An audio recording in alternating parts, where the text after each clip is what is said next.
The divorce papers were finalized, and just 4 days later, a new marriage certificate was filed. He didn't even give the ink on ours time to dry.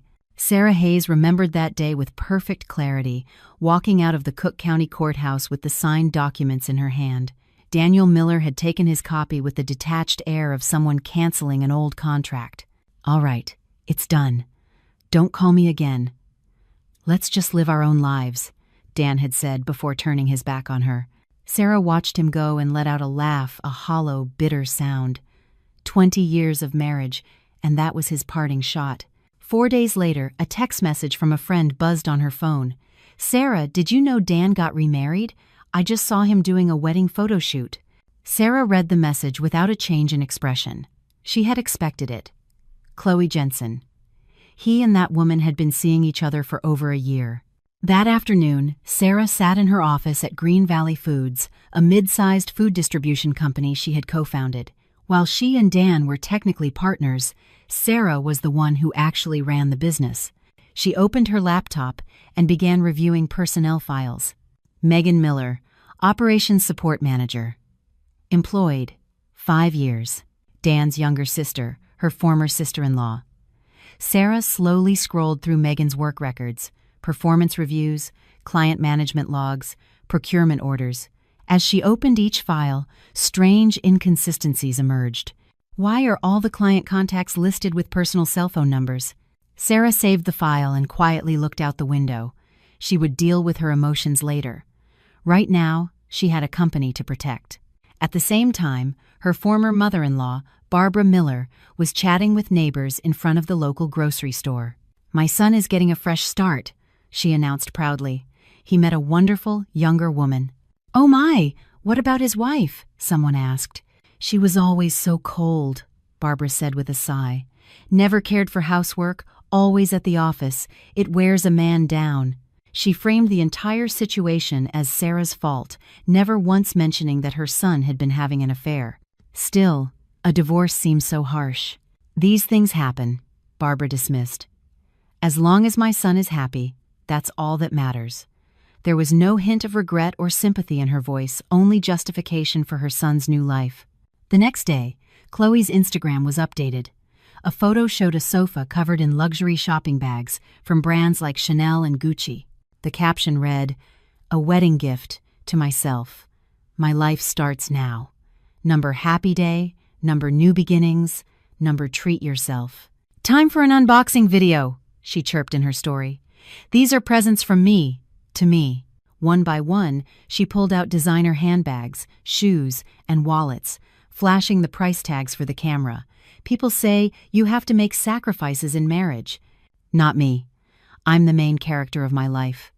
Her voice was defiant, as if paying for it all with Dan's credit card was a trivial detail.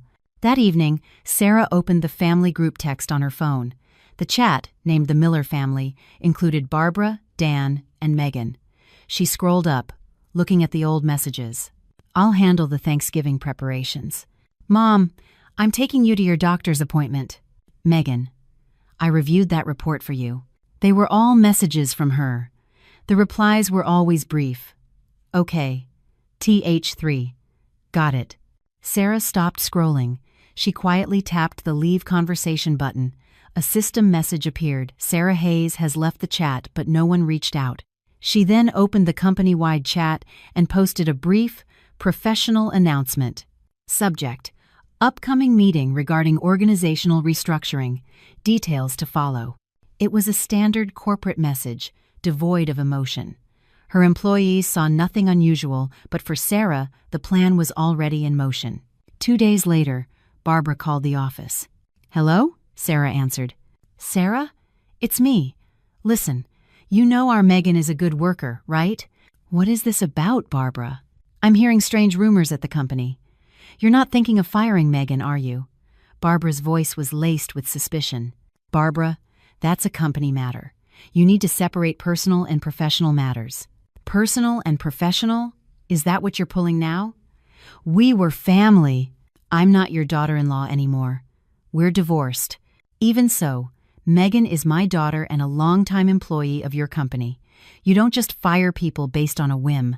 "You're right," Sarah said coolly. That's why she will be judged on her performance alone.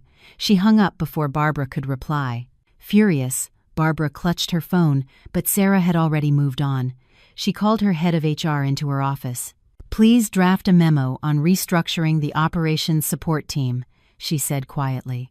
"Of course. Is there a particular area of focus?" "Client contact lists.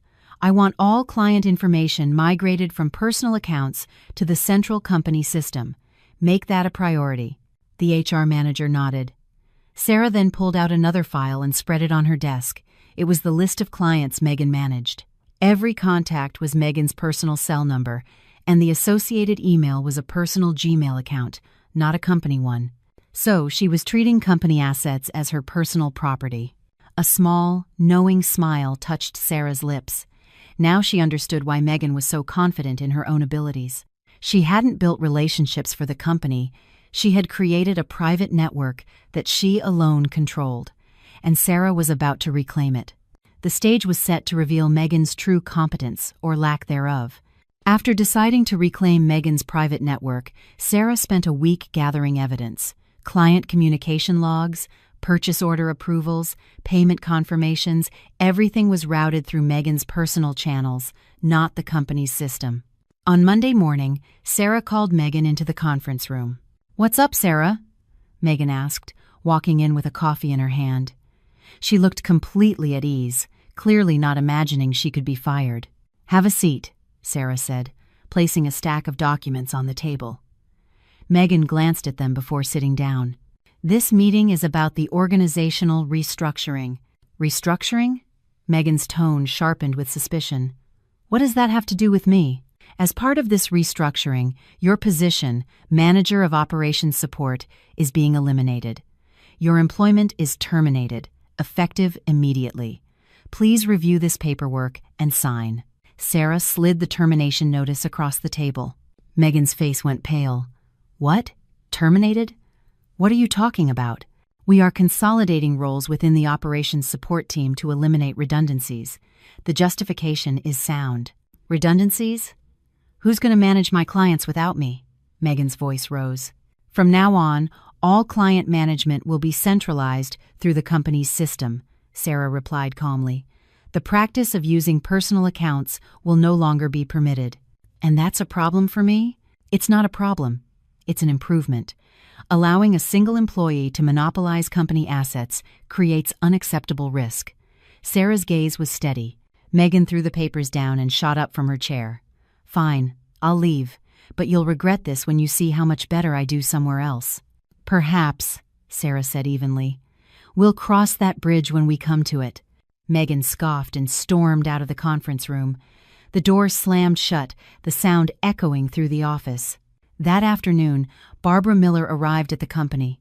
She marched into the middle of the open plan office and shouted, "Sarah Hayes, get out here." Employees looked up from their desks in unison. Barbara threw open the door to Sarah's office. "Barbara, you can't cause a scene in the workplace." "A scene? You have the nerve to fire my daughter?" Barbara's voice carried throughout the office, and employees began to whisper. "Whether I have the nerve is not for you to judge," Sarah said calmly. "I'm the head of this company, and restructuring is my decision." "Your decision? Do you have any idea how hard Megan worked?" Barbara yelled, pointing a finger at Sarah. Sarah stood up and quietly closed the office door. "Barbara, this is a business issue. It won't be resolved with emotion." "Emotion? You fire someone and feel nothing? You cold-hearted woman." Barbara slammed her hand on the desk, but Sarah didn't react. She simply waited until Barbara ran out of steam and left. After she was gone, Sarah called in the head of accounting. "Please proceed with overhauling the expense approval process. Add another layer of authorization and flag all payments directed to personal bank accounts for review." "Right away," the manager replied. Sarah was plugging the holes. With Megan gone, she had to ensure no money could leak out. The next day, an anonymous message appeared in the company-wide chat. Megan Miller's termination. Suspected personal motives involved. Isn't this retaliation against a former sister-in-law? Rumors began to spread. Sarah saw the message but offered no explanation. Instead, she gave a directive to the HR department. I want a complete revision of our operational manuals and a clear chart of duties and authorities for every department. Distribute it to all employees." "Yes, now," Sarah confirmed. "I want it to be perfectly clear who is responsible for what." A week later, every employee received the new manual. It detailed the scope and authority of each position.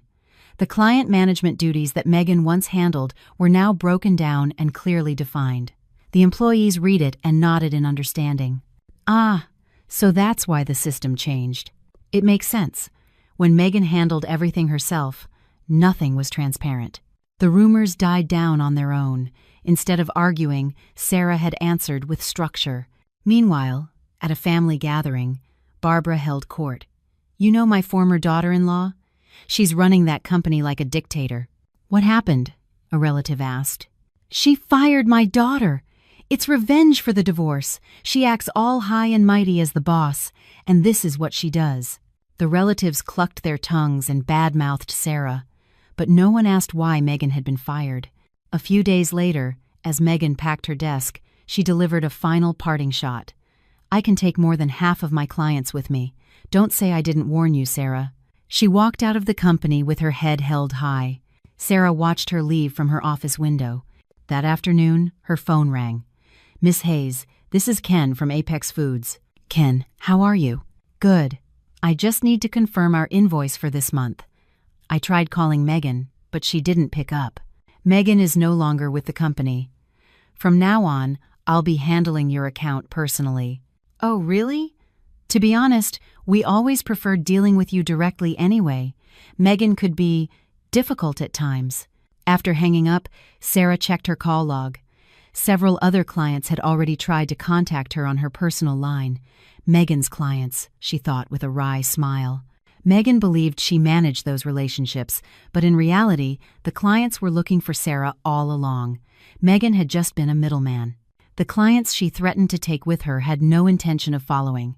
After confirming that the clients were bypassing Megan to reach her, Sarah grew curious about something else. Were the performance reports Megan boasted about truly her own work? That Saturday, Megan sat across from Barbara, sipping coffee with a confident smirk. "Don't worry, Mom. I've already gotten a call from a competitor." "Really? Which one? Are they paying you more?" Barbara's face lit up. "Starlight Provisions. Their head of sales saw my resume and called me right away. Real talent recognizes real talent." "That's my girl. I knew you'd land on your feet." "Of course. Green Valley Foods is going to struggle without me. I'll make Sarah Hayes regret this," Megan said boldly. Barbara patted her daughter's shoulder, beaming with pride. On Monday, Megan started at Starlight Provisions. As an experienced hire, her orientation period was brief. She had brought a USB drive loaded with files from Green Valley Foods performance reports she'd created, client management templates, and order forms. "Here are some materials I used at my last company. They might be helpful," she said to her new boss. "You're very prepared, Megan. We're excited to have you," the manager said, nodding with approval. Megan's ego swelled. "I'll do so well here. They'll be eating their words back at Green Valley." She barely paid attention during her onboarding, convinced she would excel at her new job. At the same time, back at Green Valley Foods, Sarah was looking through the shared folders Megan had left behind. She clicked on a performance report, then checked the document properties. Last modified by Sarah Hayes. 2023 Q2 Sales Analysis Report. Last modified by Sarah Hayes. Client Satisfaction Survey Results. Last modified by Sarah Hayes. New Procurement System Proposal. Last modified by Sarah Hayes. Sarah opened file after file. The pattern was the same. Megan would write a rough draft, and Sarah would correct the data, polish the language, and strengthen the conclusions. The digital trail was all there. I had to fix this much? Sarah thought with a bitter smile. Megan believed her performance was her own, but it was Sarah who had finished the work behind the scenes. For the rest of the week, the new bride, Chloe, was immersed in a shopping spree. From the first week of their marriage, she hit department stores and boutiques, scooping up luxury goods. "These are wedding gifts from me to me," she declared. "A reward for grabbing life at the right moment." She posed in front of a mirror with a new handbag, snapping a photo for her Instagram story. This is what makes marriage worthwhile. Dan stood beside her, handing over his credit card at the checkout. At first, he laughed it off as newlywed indulgence, but his expression soured with every receipt. "Honey, you've spent over $3,000 this week alone. We're not going to keep this up, are we?" "What? I barely bought anything," Chloe retorted. "Is this a big deal? The ink on our marriage license is barely dry, and you're already talking about money. I want to show off our new life to everyone." Dan fell silent. It was too early in the marriage to start a fight about finances. On Wednesday, Barbara called her new daughter-in-law. "Chloe, dear, why don't you come over this weekend? We can have a nice meal." "Oh, Barbara, my schedule is completely packed this week." "What could be so important?" "You're married now. You have to make time for your husband's family." "I told you, I'm busy. I'll come some other time." Chloe's tone was clipped before she hung up. Barbara stared at her phone, stunned. Barely a week into the marriage and she already has the nerve to hang up on her mother-in-law? We'll see about this. Sarah had visited them right after her wedding, but Chloe seemed to have no interest. Meanwhile, at the Green Valley Foods office, the atmosphere was noticeably more relaxed. "It's so much easier to work without Megan here," one employee whispered. "I know, right? Her instructions were all over the place. Now, with the new manual, everything is crystal clear." Sarah really did a great job streamlining the system. The employees murmured in agreement. In Megan's absence, workflows became orderly, and the team felt a sense of relief. Sarah watched them and smiled quietly. She hadn't changed people's feelings. She had changed the structure. The results followed naturally.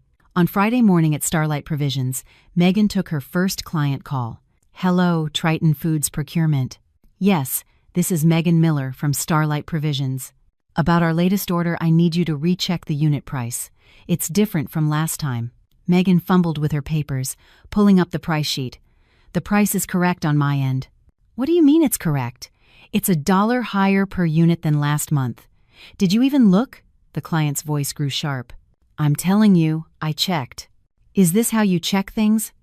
What kind of operation are you running over there?" The line went dead. Megan stared at her phone, dumbfounded. Her manager walked over. "What was that about?" "A client said the price was wrong, but I know it was right." "Triton Foods? They're notoriously meticulous. You have to be extra careful with them." Megan didn't understand. They had never been this difficult when she was at Green Valley. In truth, Triton Foods had always disliked dealing with Megan. They found her attitude dismissive and her work sloppy. Every time there was an issue, Sarah had personally called to smooth things over. "Ken, I'm so sorry about that. Let me re-verify everything and send it over right away." "Well, since it's you, Sarah, I'll trust you to handle it. But that Megan of yours is something else. I'll be sure to retrain her. I apologize for the inconvenience." Sarah had always been the buffer. Megan never knew. Now, at Starlight Provisions, with no Sarah to protect her, Megan had to face the client alone. The first crack had appeared. She put down the phone, a sense of dread creeping in. This wasn't going as planned. After the first client complaint, Megan felt a growing anxiety, but she refused to admit it. She was a top performer, she told herself. She would succeed at this new company. On Tuesday afternoon, an urgent order came in. A large restaurant chain needed a shipment of ingredients delivered by the next morning. "Megan, can you handle this today?" her manager asked. "Of course. I've got it," she replied confidently. She opened the price list and began inputting the item costs. In her haste, however, she made a critical error. She used last month's price list. "The order is placed," Megan reported to her manager. He glanced at the document, and his expression hardened. "Megan, are these prices correct?" "Yes, I checked them." "Did you check this month's price list?" Only then did Megan realize her mistake. She hadn't. By the time she scrambled to open the correct file, it was too late. The order had gone through, and the price difference would have cost the company nearly $2,000. "Why didn't you do the basic checks?" Her manager's voice was icy. "I'm sorry, I was in a hurry." "You check things even when you're in a hurry. Is this the kind of mistake an experienced professional makes?" "We never had issues with this at my old company." Megan deflected. The manager cut her off. Stop talking about your old company. This is Starlight Provisions. Make sure a mistake like this never happens again." He turned and walked away. Megan sat at her desk, clenching her fists, her face burning with humiliation. At that same moment, Sarah was on the phone with an old client. "Sarah, I'm calling about this month's pricing." "Yes, go ahead." "We accidentally submitted our order with last month's prices. Is it possible to correct it?" "Of course," Sarah said warmly. "I'll take care of it right away." After hanging up, she instructed the accounting team. "Please send out a reminder with this month's price list to all clients. Let's prevent any confusion." Sarah knew what was happening at Megan's new company. The industry was small, and word traveled fast, but she didn't interfere. This was Megan's mess to handle now. On Thursday, Barbara called Sarah. "Well, Sarah, I hear the company is doing just fine without my Megan. What are you referring to?" "I asked around. Everyone is working like nothing happened. I thought the business would collapse without my daughter, but it seems you're managing to stay afloat," Barbara said, her voice dripping with sarcasm. "The company runs on systems, Barbara, not on a single person." "Systems? Right. You're cold enough to run things like a machine, but you'll regret this later." "If I have regrets, they'll be mine to deal with.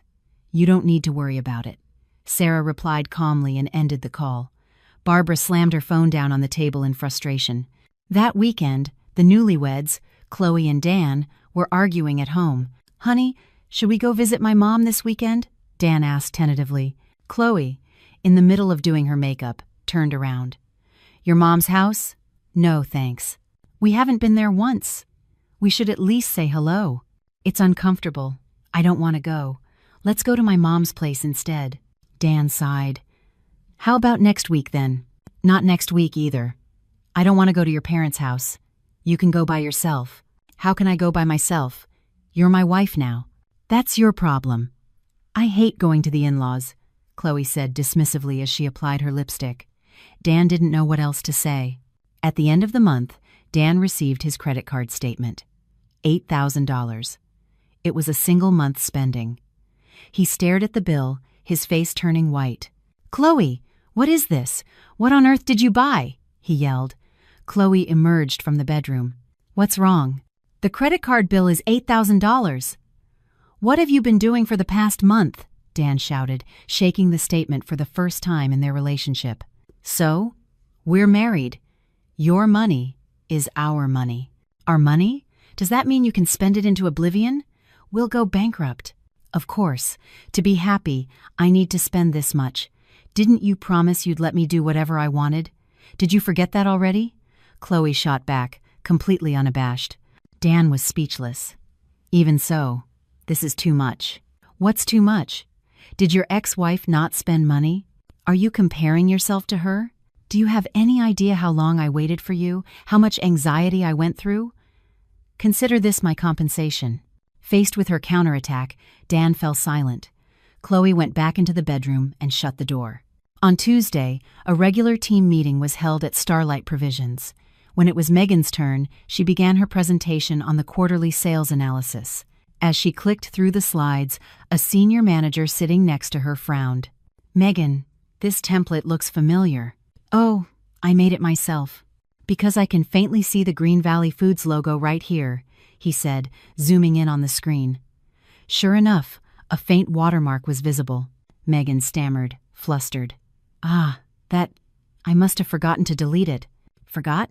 Did you just copy all these materials from your old company?" "No!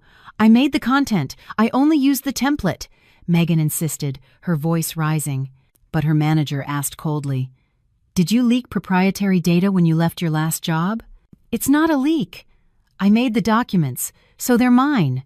Anything created at a company is company property. This could be a serious issue." The atmosphere in the room turned frigid. Megan's face flushed as she tried to defend herself, but her colleagues were already looking at her with suspicion. After the meeting, she slumped at her desk, her hands shaking. She truly believed she had created those materials, only now realizing that the template itself was something Sarah had designed. It dawned on her then. The things she believed were her accomplishments were only possible because of Sarah's support, but she couldn't admit it. Instead, she became more defensive, digging herself into a deeper hole. While Megan's career was imploding, Barbara was pinning her hopes on her new daughter-in-law, Chloe. She was convinced Chloe would be an improvement over Sarah. That hope was about to be shattered. Saturday was Barbara's birthday. She spent the morning cleaning, expecting her son and new daughter-in-law to arrive. But as the hours passed, no one came. She tried to reassure herself, thinking maybe Chloe was planning a surprise. "Dan, when is Chloe coming?" she finally called and asked. Dan's voice was hesitant. "Mom, Chloe has to go to her parents' place today." "What? It's my birthday. Did she forget?" "She knows, but she said the timing didn't work out." Barbara's anger flared. A daughter-in-law who doesn't even show up for her mother-in-law's birthday? Bring her here right now. How can she not come? "Mom, I'll talk to her. She's just a very free-spirited person. Please try to understand." After Dan hung up, he pleaded with Chloe, but she just scoffed. "Everyone is more individualistic these days. Do I really have to go just because it's her birthday? My plans are more important." But it's your first time celebrating her birthday as her daughter-in-law. It's about basic respect. Then you go by yourself. I have plans with my mom. Showing respect to my own mother is important too.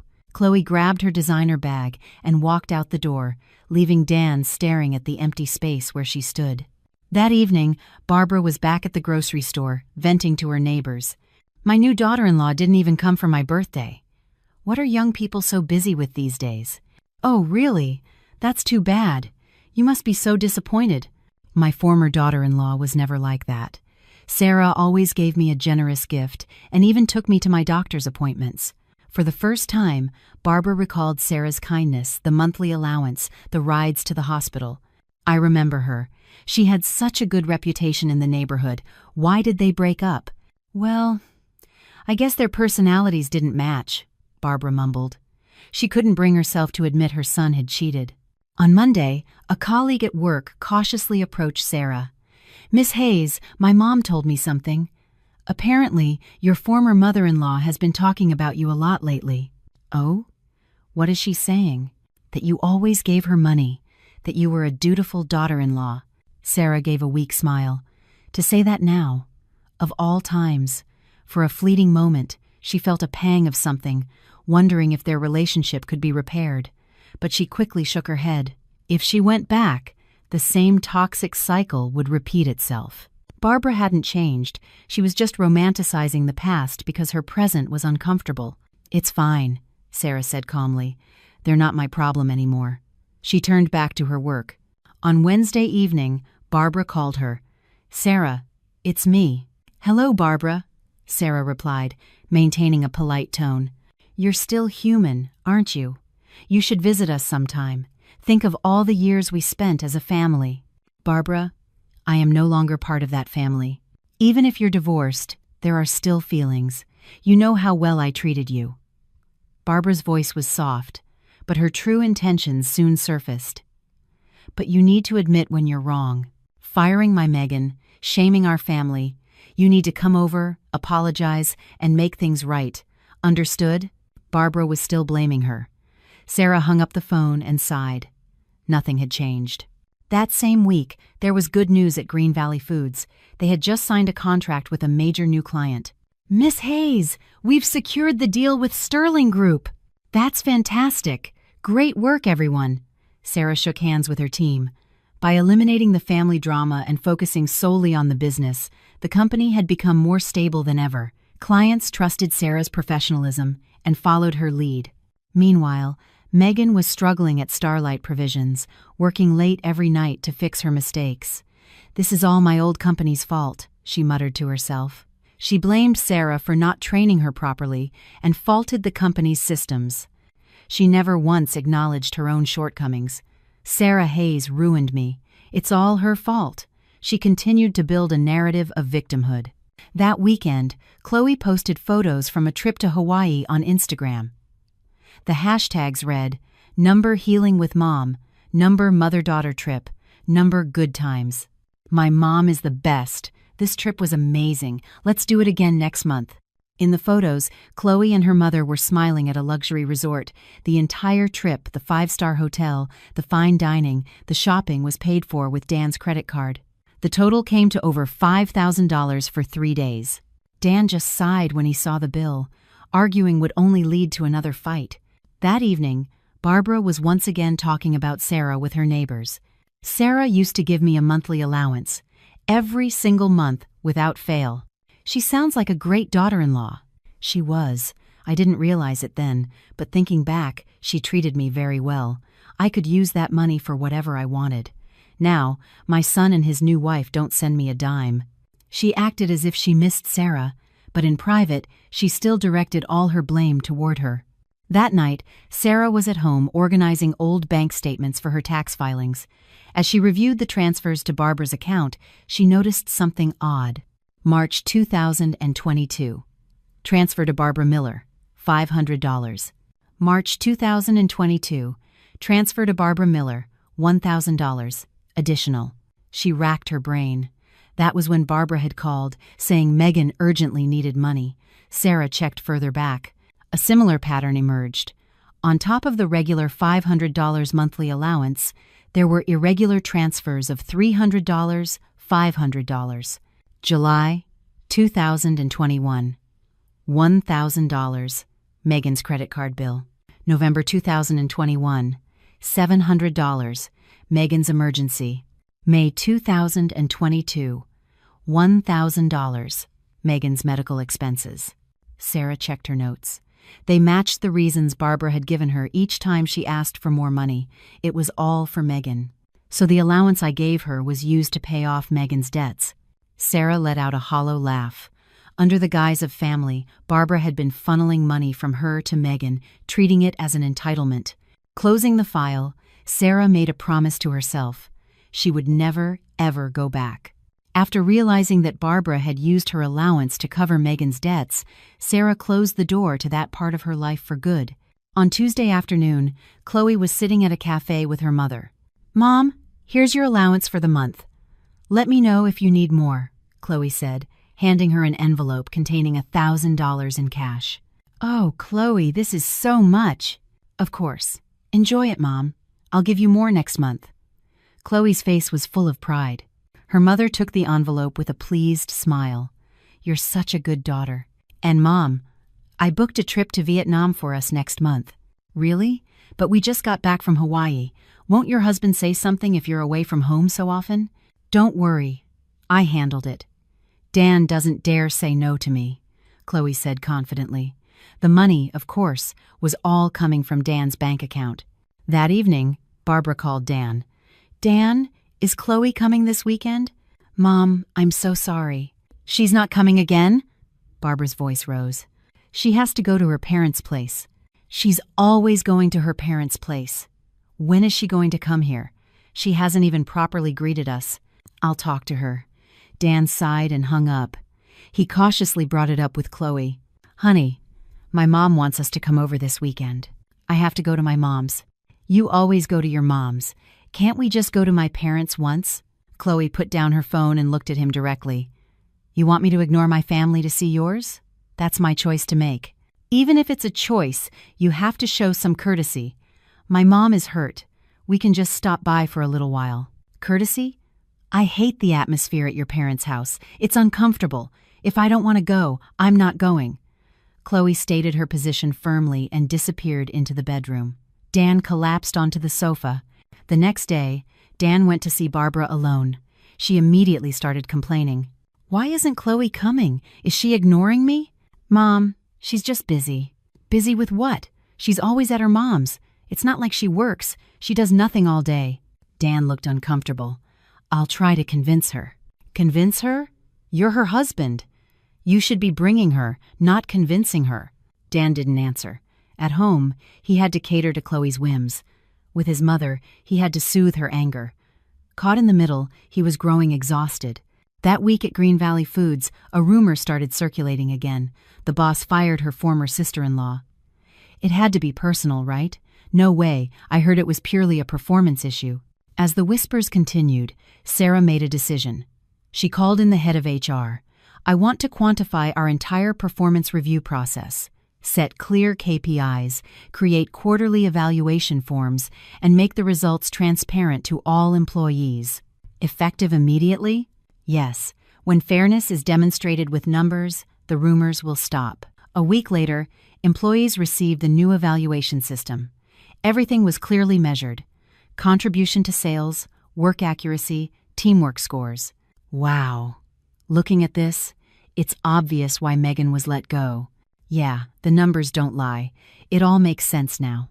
The rumors died down again. Sarah had proven her case not with words, but with data. On Thursday, Megan made another mistake at Starlight Provisions. She missed a delivery deadline for a major restaurant chain. Megan, why wasn't yesterday's delivery made? An urgent call came from the client. Yesterday? My schedule says it's for tomorrow. What? The contract clearly states yesterday. Didn't you check? Megan frantically checked the paperwork. It was, indeed, dated for the previous day. I'm so sorry. I must have gotten confused. Confused? We couldn't open our restaurant today. We're filing a formal complaint. The line went dead. Megan's face turned ashen. Her manager rushed over, his voice cold. Megan, what are you doing? Are you here to play games? At my old company, we checked things differently, and it was fine. Stop talking about your old company. This is Starlight Provisions. But Sarah never trained me properly. Then go back there. Go get retrained by her, the manager snapped.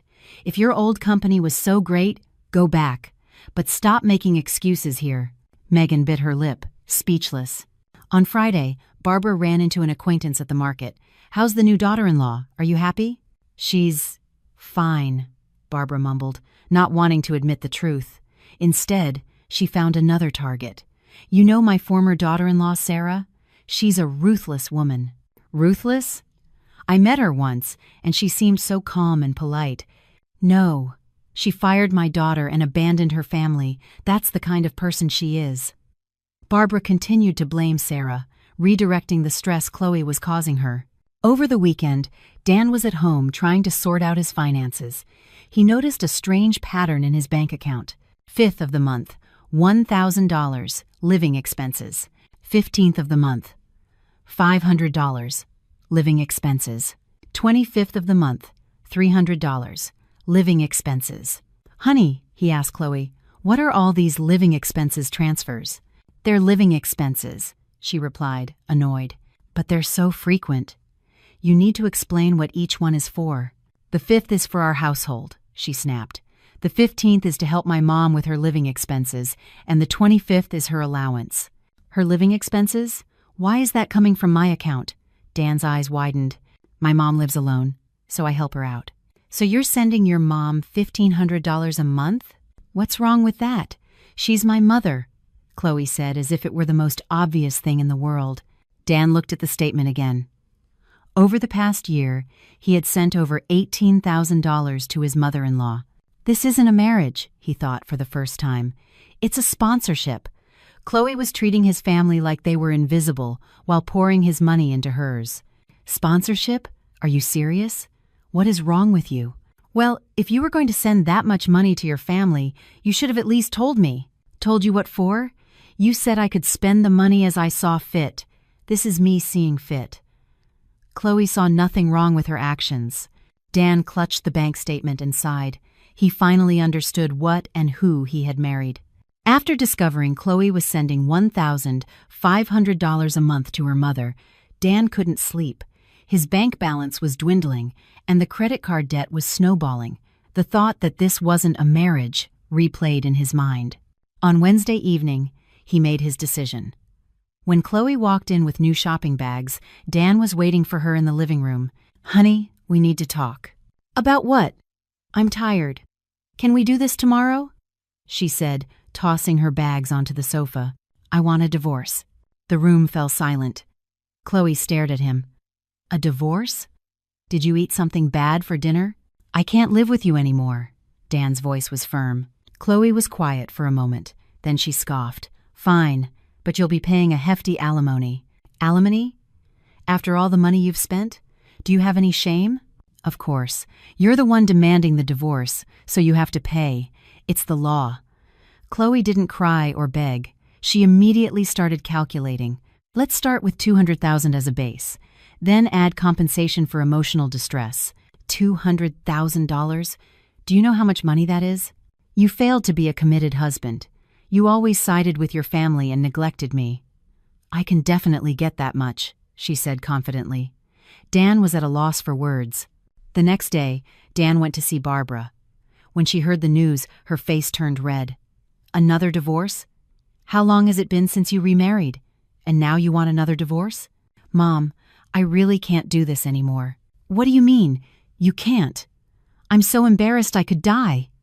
What will the neighbors say? Barbara wasn't worried about her son. She was worried about her reputation.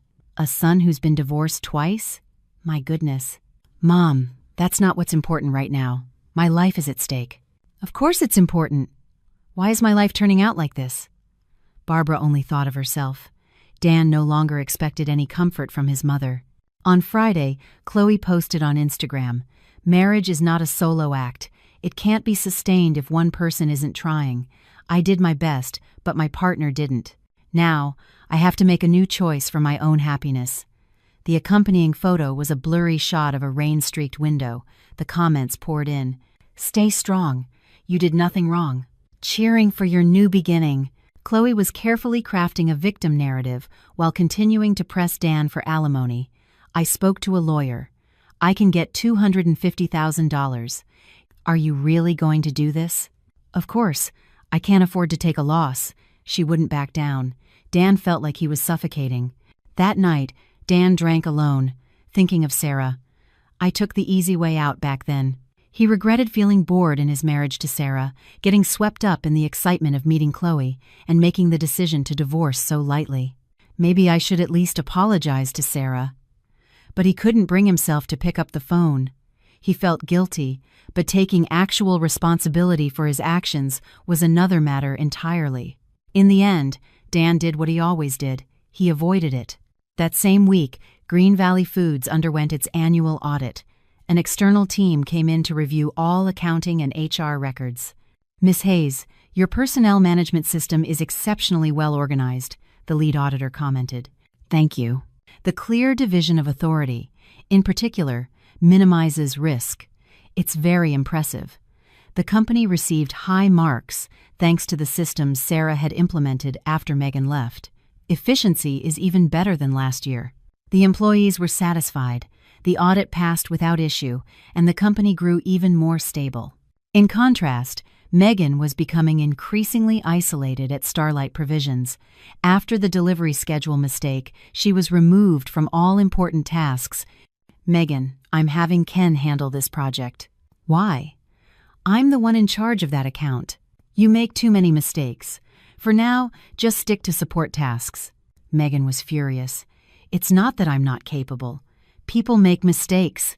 "Megan, stop," her manager said flatly. "That excuse doesn't work here." She felt her pride crumble. She believed she was a star performer, but no one here recognized it. Her defensiveness grew, and her relationships with her colleagues soured. "Sarah Hayes ruined me," she thought. "It's all her fault I ended up like this." She still refused to acknowledge her own failures. On Monday, Dan met with a lawyer to find a way to reduce the alimony payment. "Your wife is demanding $250,000? Given the short duration of the marriage and the lack of clear fault, we can probably negotiate it down.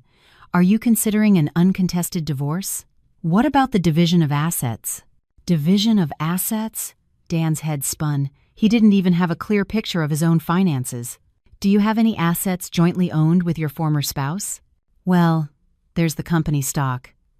Dan remembered that he and Sarah had shared ownership of Green Valley Foods. He had signed over half of his shares to her during the divorce. "Then let's look into that. If there's anything that wasn't properly settled, we might be able to use it as leverage." Spurred by the lawyer's words, Dan went home and started digging through old paperwork from his first divorce. He found the asset division agreement and the stock transfer documents, but something was strange. Everything that had been in Sarah's name was meticulously finalized. The joint bank account was closed, the stock was fully separated. Even a business loan Sarah had co-signed for was completely paid off. She already cut every single tie. Dan laughed, a hollow, defeated sound. Sarah had already blocked every potential financial loophole. There was nothing left for him to grab onto, even if he wanted to. Sarah was always so thorough. Putting the papers down, Dan realized Sarah had sealed every crack. It was impossible for him to lean on her again. She was completely, unshakably independent, and I was just looking for another easy way out. Dan hung his head in shame, but he still didn't take responsibility. He just started looking for his next excuse. His habit of avoidance remained unchanged. Once Dan realized Sarah had severed all financial ties, his world began to collapse. Chloe was demanding a fortune, Megan was about to lose her job, and Barbara had lost all face. And in their desperation, they all turned to one person. On Tuesday afternoon, Barbara showed up unannounced at Sarah's office. "Sarah, we need to talk." "What brings you here?" Sarah asked, rising from her chair. Barbara looked exhausted but still tried to appear defiant. "Our family is a mess. Dan is getting divorced again, and Megan is about to be fired from her job." "And what does that have to do with me?" Sarah asked calmly. Barbara hesitated, then revealed her true motive. "You need to fix it. Talk some sense into Dan. Help Megan with her job situation. You show up here, out of the blue, and make these absurd demands? You're capable. You're good at handling these things." Barbara's words held no apology, no remorse, only a deep-seated dependency. She expected Sarah to clean up their mess one more time. "Barbara, it's time to separate personal and professional matters. Isn't that what you always told me?" "Separate personal and professional. I'm finally taking your advice." Sarah's voice was steady. Barbara looked stunned. "That's not what I meant. Family is supposed to help each other." "Family? I'm divorced. We're strangers now. Even strangers have lingering feelings. How can you be so cold after all the years we spent together?" "It's not coldness. It's principle," Sarah replied, her voice unwavering. "The very principle you taught me." "You ungrateful!" Barbara started to yell, but Sarah quietly opened the door for her. "Please leave. I will not get involved in that family's affairs ever again." Barbara was speechless. The words she had once used as a weapon were now being used against her. That same afternoon, at Starlight Provisions, Megan made her final mistake. She incorrectly filled out a major purchase order, mixing up the items and quantities. "Megan, what is this?" her manager yelled, storming over with the paperwork. "The order is completely wrong. The client just canceled everything. How are you going to take responsibility for this?" "But I checked it." "This is how you check things? How many mistakes do you have to make before you get it?" The manager's face was red with anger. Megan tried to make an excuse, but fell silent. "It's not my fault. This company's system is too complicated." "It's the system's fault? Everyone else manages just fine. Why is it only you?" Megan couldn't answer. The manager drew a firm line. "We'll be finalizing this through HR. I can no longer work with you." "What? You're firing me?" "We don't need an employee who only causes financial losses due to incompetence." Megan slammed her hand on the desk, but no one came to her defense. As she packed her things, she refused to accept any responsibility. "What did I do wrong? It's everyone else's fault." There was no regret, no self-reflection, only blame. On Thursday, Chloe and Dan were at the lawyer's office. $200,000 is excessive, given the short length of the marriage, Dan's lawyer argued. Chloe scoffed. "Excessive? I suffered immense emotional distress." "Emotional distress?" "Yes. I was stressed from dealing with my in-laws, and my husband was emotionally absent. I fully deserve it." Chloe wouldn't budge. "How about we reduce it to $50,000? "No, it's $200,000, or we don't have a deal." She was fixated on the money. Exhausted, Dan dropped his head. "Fine. You can have it." Chloe signed the papers with a satisfied smirk, showing no hint of remorse. On Friday, Dan sat alone in a cafe. His divorce was in process. His mother blamed him for everything, and Megan wasn't even returning his calls. "What did I do wrong?" he mumbled to himself. But it wasn't genuine introspection. He simply couldn't understand why everyone else wouldn't understand him. "Maybe I should call Sarah." He pulled out his phone, then put it back. He couldn't muster the courage. In the end, Dan did nothing. His avoidance continued. But now, there was no one left to enable him. That evening, Sarah was at a company dinner with her employees. "To a great year, Miss Hayes. Our performance was outstanding. It's all thanks to your hard work. Cheers to everyone," Sarah said, raising her glass. She was poised, professional, and in control. But when she returned home, she sank onto her sofa. Only then did the emotions hit her. Barbara's entitled face, Dan's cowardly avoidance, Megan's bitter resentment. It all came flooding back. It was hard for me, too. Tears streamed down her face, the pent-up emotions finally breaking free. She was strong at the office, but here, alone, she allowed herself to be vulnerable. After she cried, she felt a little lighter. "It's really over now." Sarah wiped her tears and lifted her head. It was the beginning of her recovery. A month later, Barbara ran into an acquaintance at the grocery store. "How have you been?" "Just getting by," Barbara answered gloomily. Dan was divorced again, Megan was unemployed, and Chloe had walked away with a fortune. "And your former daughter-in-law? Do you still talk to her?" "No," Barbara said with a bitter smile. "She's a stranger to us now." She remembered her own words, separate personal and professional. That phrase had become the standard. Sarah had protected her company with systems. Barbara, who had only used her family for exploitation, saw that same logic boomerang back on her through Chloe and Megan. Sarah never had to lift a finger. She just lived by her principles, and the toxic structure her family had built collapsed on its own. That evening, Sarah looked out her office window at the glittering city lights. A quiet smile formed on her lips. "I did the right thing. I have no regrets." She had finally acknowledged her own strength. She had refused to be exploited in the name of family, lived by principle instead of emotion, and, in the end, she had saved herself. Sarah Hayes was ready for a new day. The past was over, and the future was hers.